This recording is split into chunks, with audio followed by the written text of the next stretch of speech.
I think that's us live on both. Let me just have a quick look. Do we have comments to say I'm live? Anybody? Oh, I think I'm live on Facebook. That's good. I think I'm live on Instagram. Can you see me?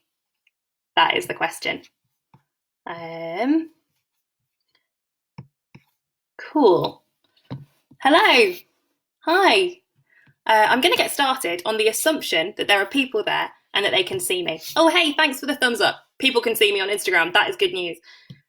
Right, I'm going to start. Instagram, you're at a slightly weird angle. I'm sorry about that. I'm going to keep ducking between the two of you because I've got Instagram and Facebook live here. Hello, and welcome to this Friday's edition of KHT Online's Book Club. And happy World Theatre Day 2020. What a fun year it's shaping up to be so far. It's really lovely to be here. Thank you all so much for tuning in, if you have tuned in, because I can't really tell. This is a really strange platform to do this from, because I have no idea who's out there, or if you can hear me or see me, or if you're having a nice time. So hey, let me know. This is a book club, not a lecture, and I'm no teacher. So comment alongside the session to join in. I would love to hear your thoughts, questions, discussion points, and any other musings. Also, do let me know if I get any of the tech badly wrong, or if I have something in my teeth or anything. We're all pals here.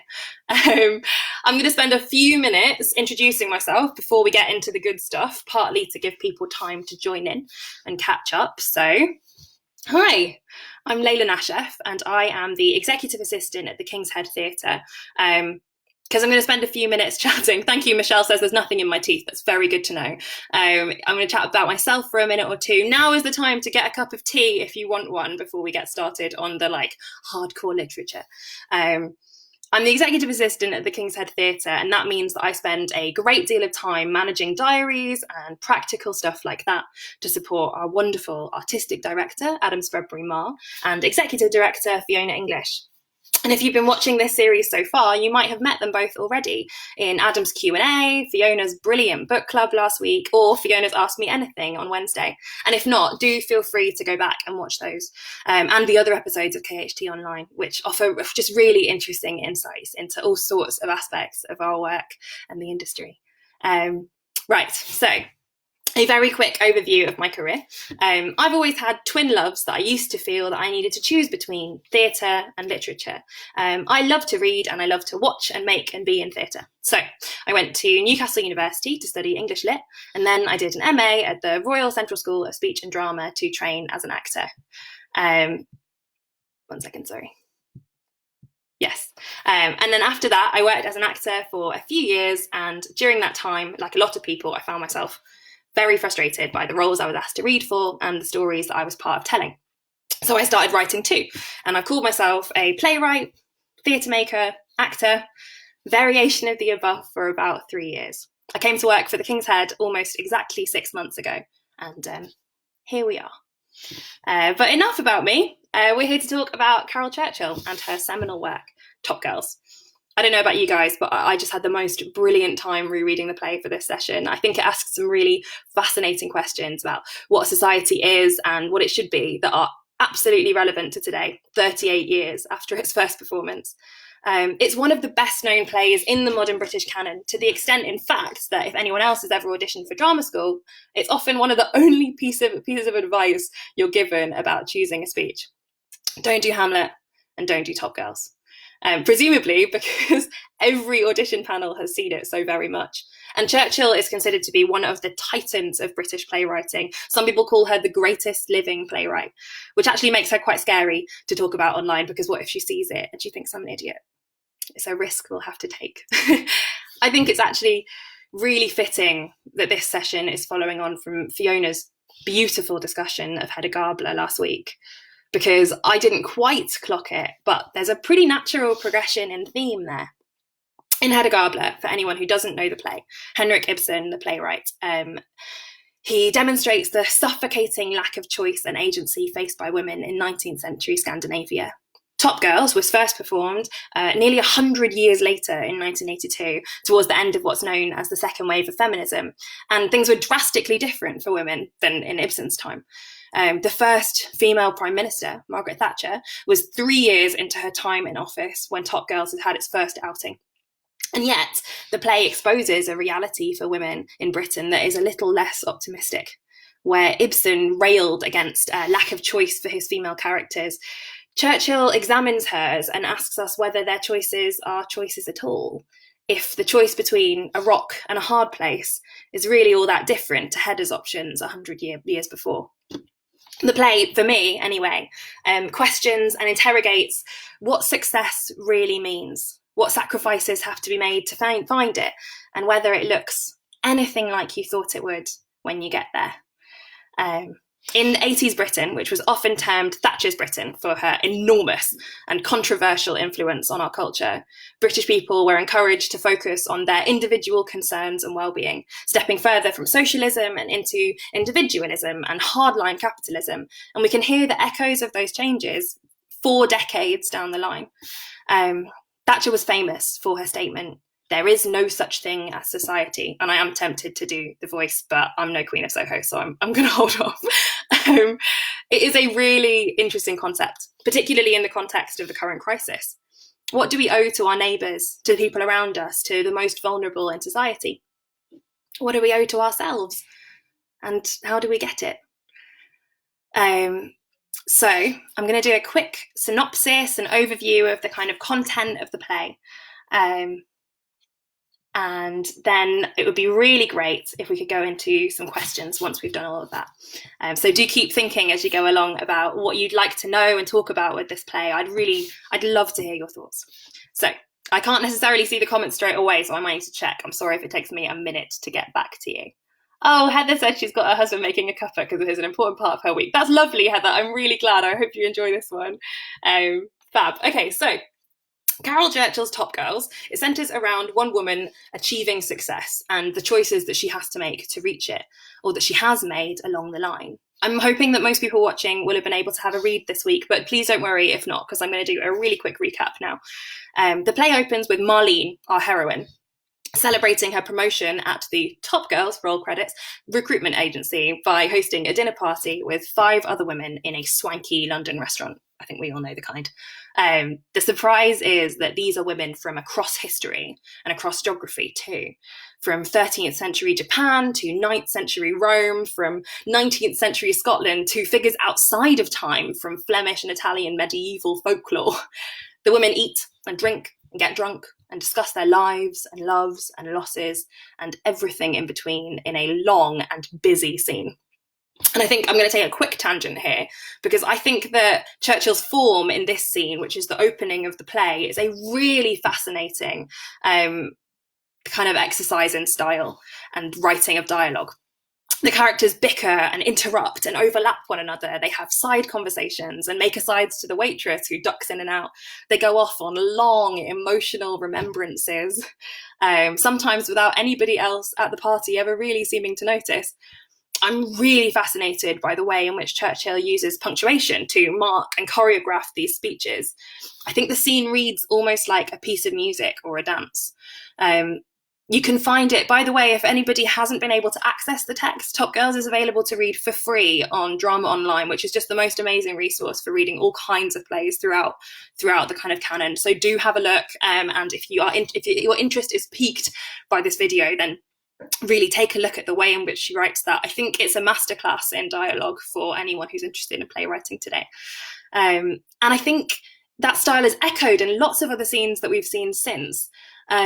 The scene, I don't know if anyone who's watching now was able to see Alice Birch's Blank with Clean Break at the Donmar late last year, which I saw and absolutely loved.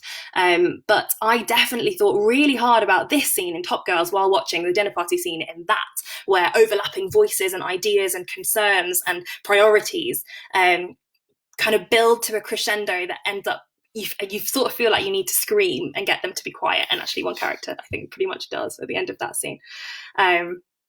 So after this long and surreal first act, we have a pretty drastic shift in setting and style into much more naturalistic scenes that explore Marlene's life at the recruitment agency and her family. We meet her sister and her daughter, and we get a glimpse into the way that she and her co-workers shape and direct the careers of their clients, who are all women. We don't know if the clients of Top Girls recruitment agency are all women in the world of the play, but certainly the ones we meet are. Interestingly, the real life characters in Marlene's life are also played by the same 6 actors from the dinner party opening. And I'm not sure if that's something that Churchill specifies should happen in the text, but it's certainly implied, because if you have a quick look at the character listing in the opening of the text, which I always love doing, it tells you who doubled up as who. And I think there'd be loads to play with and consider about who doubles up as who if you were to direct it now. We actually don't see the play performed in full particularly often, despite its massive popularity. I missed the National Theatre's run last summer. I would have loved to see it. But if anyone watching wants to chip in with any thoughts about any productions they've seen, or who knows, maybe you've been in one, I would really love to hear them. So please do. I'm going to have a quick check and see if I've missed any comments. Yeah, great. I love that scene too. So I'm going to move into a quick discussion of my favourite theme in it, and potentially the most kind of overarching. I'm going to delve just a wee bit into 1 or 2 of the themes that jumped out at me when I was rereading this week. We've only got half an hour to discuss what is a really richly textured play, and I definitely want there to be time for questions and discussion at the end, so I don't want to linger too much on these. But I'd really like to talk about the theme of choice and consequence, which I think ripples right throughout the play. So we don't learn a lot about Marlene's life up front at the beginning of the play. There's not much in the way of kind of scene setting around her life and experience, which is a real break, I think, from some of the more naturalistic plays of a pre-Churchill time in British playwriting. And it's really interesting from a dramaturgical point of view. Churchill allows us to make guesses and draw conclusions based on the women that she has gathered around her, and the way that they interact with one another and with her. We learn a great deal up front about the lives of her historical dinner guests, though, and the choices that they had and didn't have, the successes they sought, and the sacrifices they made to find them. So I'm going to talk through those people a little bit. First up, we have Lady Nijo, and I'm really, really sorry if anyone here speaks Japanese or knows Japanese even a little bit better than I do, which is not at all. Please do correct me if I'm pronouncing that incorrectly, but I think that it's Lady Nijo.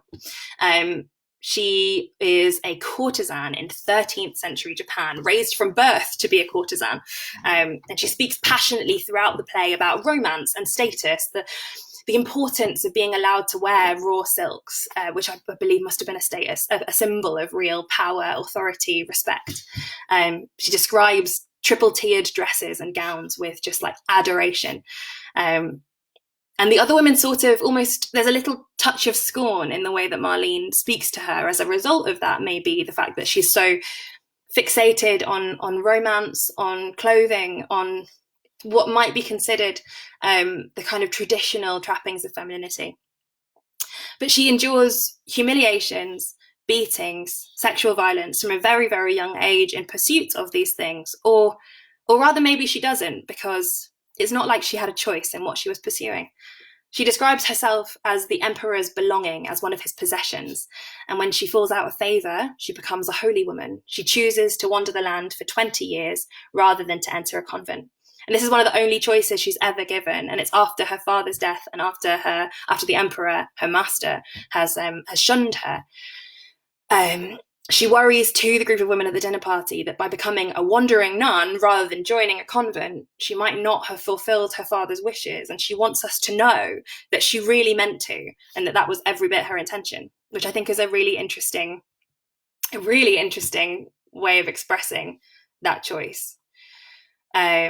Just as a wee side note, all of these historical women are real historical figures, and you can go away and do your own research on what they were like and draw your own conclusions. I think that's one of the really amazing things that Churchill's done with this play, is we see quite a lot these days, kind of like 6 historical women in a room and they're talking about their lives and stuff. I think Churchill popularized that, although correct me if I'm wrong, there may have been precursors.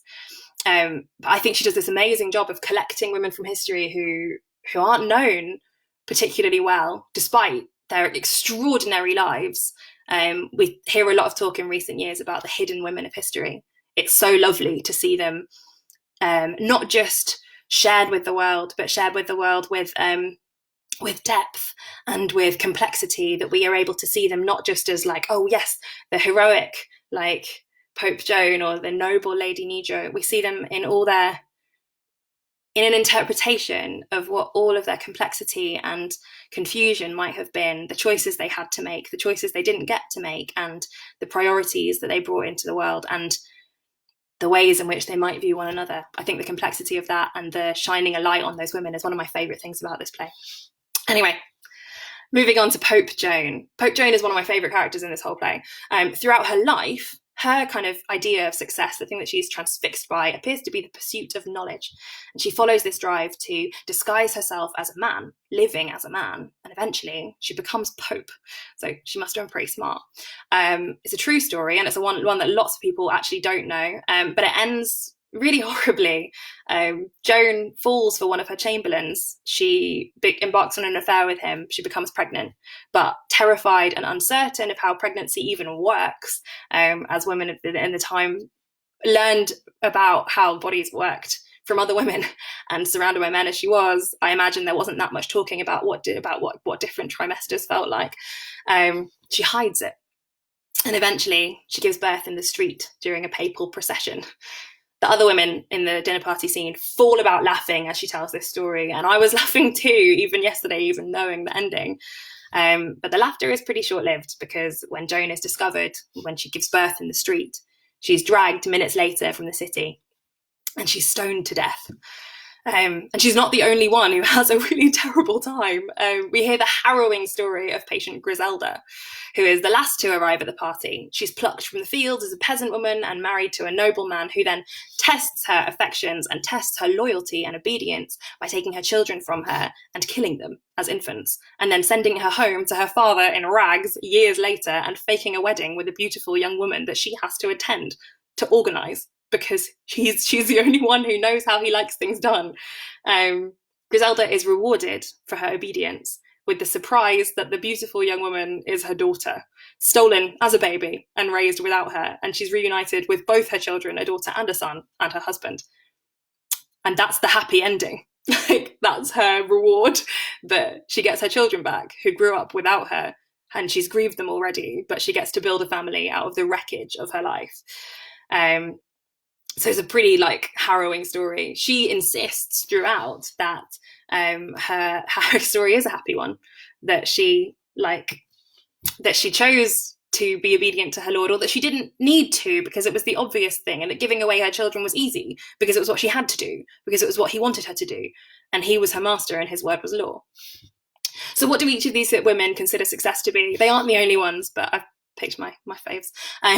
Lady Nijo seems to seek respect and love, a high station, to embody feminine ideals of beauty and elegance. And Pope Joan longs for knowledge, Griselda maybe for security, and Isabella Bird, another of the women, is a 19th century explorer. She travels the world and seems to be seeking adventure. You're quite right, Michelle. Griselda's tale is exactly like a real life Winter's Tale. I think that's a really great way of thinking about it. And it genuinely, we don't know for sure if it happened, but she's in folklore, and the interesting thing about ancient folklore is that I think quite a lot of these tales were based on truth with a little bit of magic stitched in. So I think my favorite character, I said it was Pope Joan, but I think I'm wrong. I think it's Dull Gret, who I haven't mentioned yet. Dull Gret is a peasant woman from a famous painting who gathers her friends and neighbours and storms hell violently. She takes over hell. And for most of the first scene, we see her as kind of her idea of success being physical comfort. So she talks a lot about potatoes and penises and generally just having a nice time. And when she finally unfurls her story, though, it seems like she storms hell not for material reward, but for revenge. She talks about being tired of the violence that women endure during the many wars of the medieval era. So what do they lose in these various definitions of success? What do the women lose trying to find them? Their lives, often, their children, their lovers. Pope Joan has to sacrifice her womanhood, her female body, to live freely in the pursuit of knowledge, and her punishment for doing that is so severe as it can possibly be. Lady Nijo hands over her right to choose her sexual partners, or rather is never given that right in the first place. Isabella the Adventurer is perhaps the closest, she's definitely the closest in era to Marlene, she's perhaps the closest in spirit too. And yet she feels the need to marry the kind doctor who nurses her sister as she dies, and talks about how disappointing she found marriage when she did it. She's seeking out maybe the softness that she feels she doesn't have. Maybe it's the femininity that she's always rejected. And what of Marlene? Her successes might seem minor in this day and age where my two bosses exemplify a 50-50 gender split. She's going to manage a recruitment agency. But in order to do that and to prioritise herself as an individual, there's a massive spoiler alert, so I am really sorry if you haven't read the play, but it's book club, so I don't know what else I can do. Marlene gives her daughter to her sister to raise. We discover at the end of the play that Angie, Marlene's niece, is her daughter by birth. Marlene is pretty tight-lipped about how she feels about that choice in hindsight, but it's a complicated one for sure. And even now that she has this promotion, Howard, the man passed over for it, is flipping out about not getting the opportunity, and his wife visits Marlene to beg her to reconsider taking the post so as to protect Howard's pride, which of course would be mortally injured by reporting to a woman. The world is Marlene's oyster, it seems, and yet this victory isn't uncomplicated. Howard's wife will suffer now that her husband is so unhappy at work. Marlene's sister struggles to raise her daughter alone and certainly isn't fulfilling similar daydreams if she ever had them.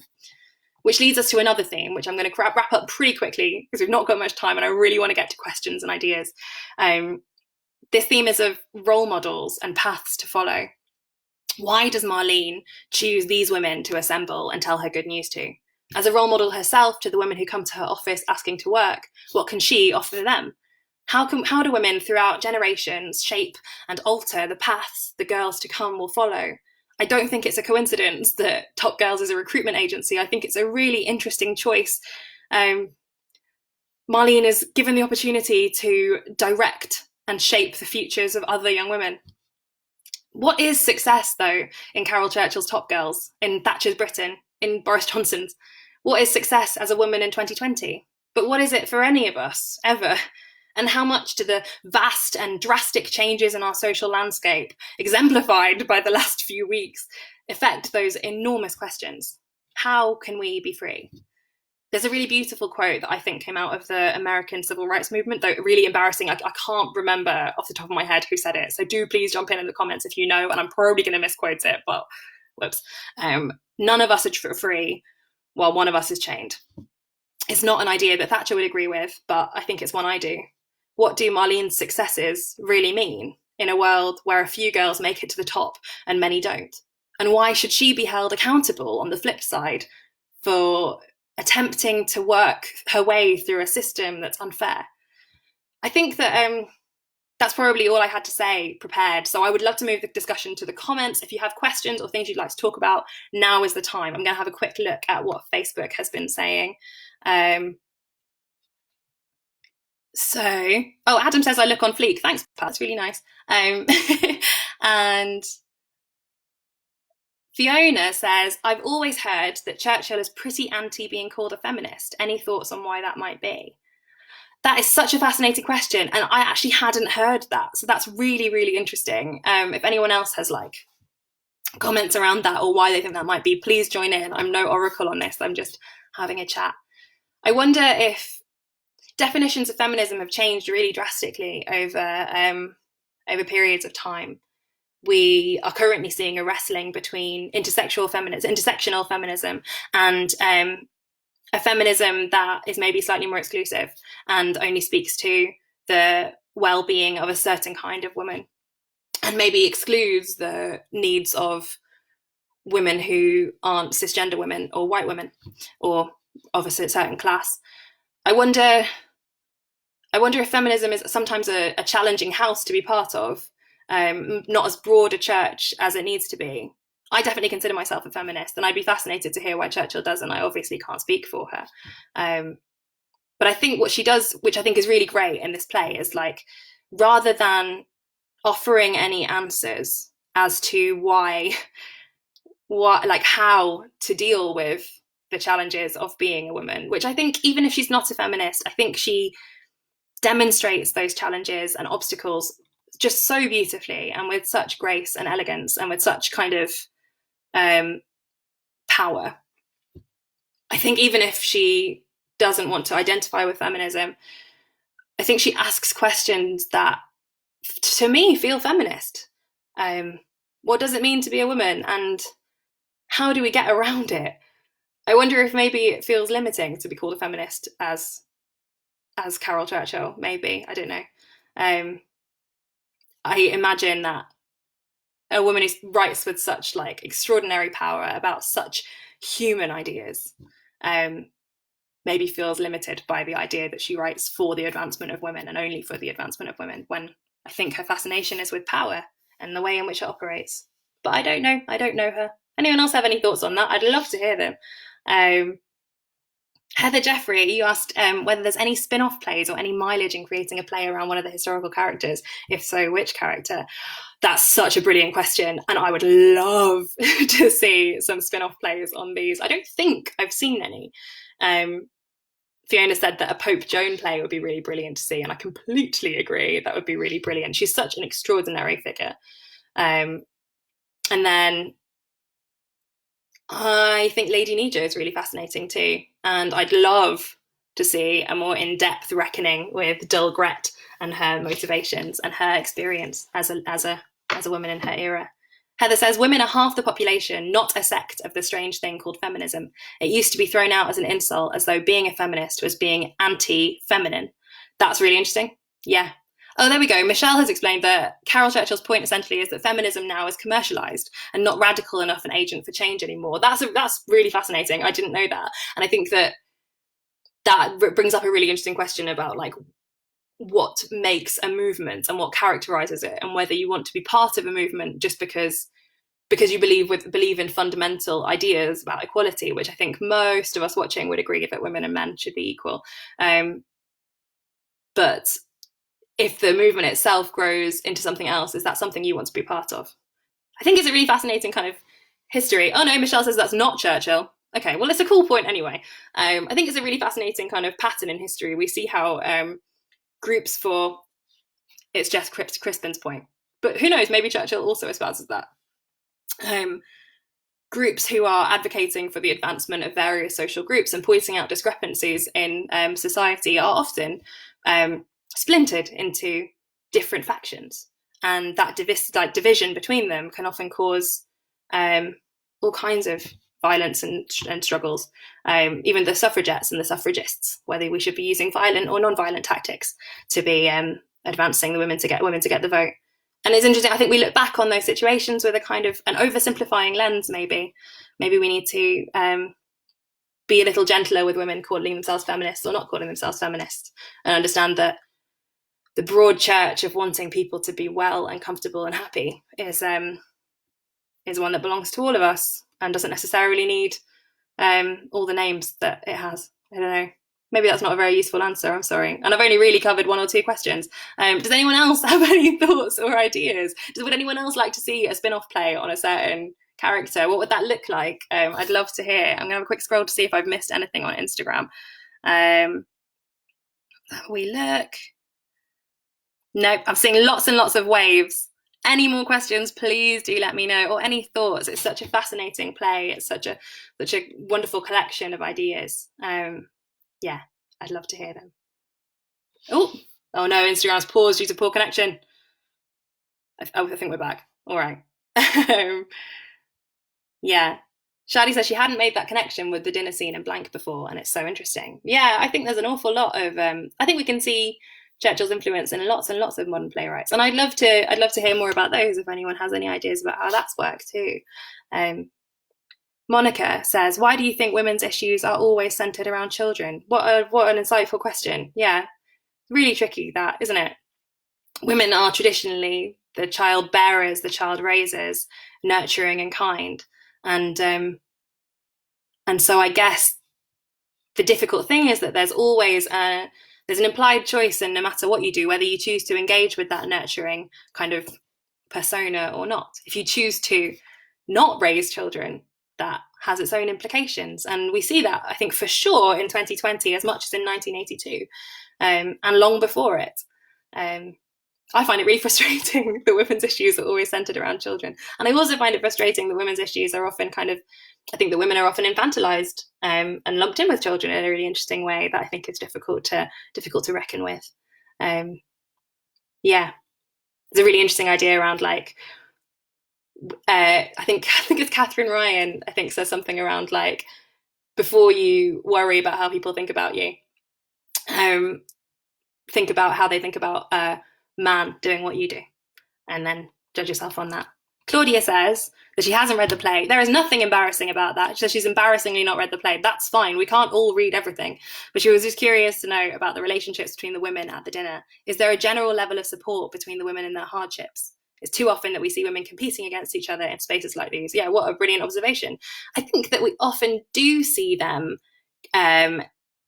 supporting one another and commiserating in their experiences. But what I think Churchill does really nicely is she doesn't let them unequivocally support one another. So they argue and they disagree on things, and they see the world very, very differently. And they find it frustrating that the others can't understand where they're coming from. Yeah, I think there's a really fine line to be walked between being like, I want to see them as sisters, they're all sisterhood and are united, and I want to see them fight and compete. There's a happy medium, and I think that that's one that Churchill strikes really well. But Claudia, read it and let me know what you think afterwards. Please read it, comment on this video later, I will be looking. Shadi says, do you think a play like Top Girls could be taken from the stage to the screen? And this is the last question I'm gonna address before I go. And I think it could, but I think it would be really, really interesting to see how, because there are so many staging choices to be made in the surreal space of the dinner party scene, which could be taking place in Marlene's imagination. We really don't know. And the realist space of a back garden, a recruitment agency, an office, a kitchen. I'd like to see a screen adaptation. I don't think there's ever been one. But I wonder if I wonder if it would translate in the same way. I'd be really interested to hear what you all think. But it is now 1:32, and this has been really, really wonderful. Thank you all so much for listening to me ramble on about a play I really like. The next KHT Online will be on Monday, and it is a company's takeover. So please do tune in and see what we'll be doing, and see who will be online. I think it will be really, really interesting. I believe, is it Atticist or Atticist who are we doing Monday's takeover? I think so. Thank you so much for listening, and take care. All right, have a lovely weekend all. Bye. End.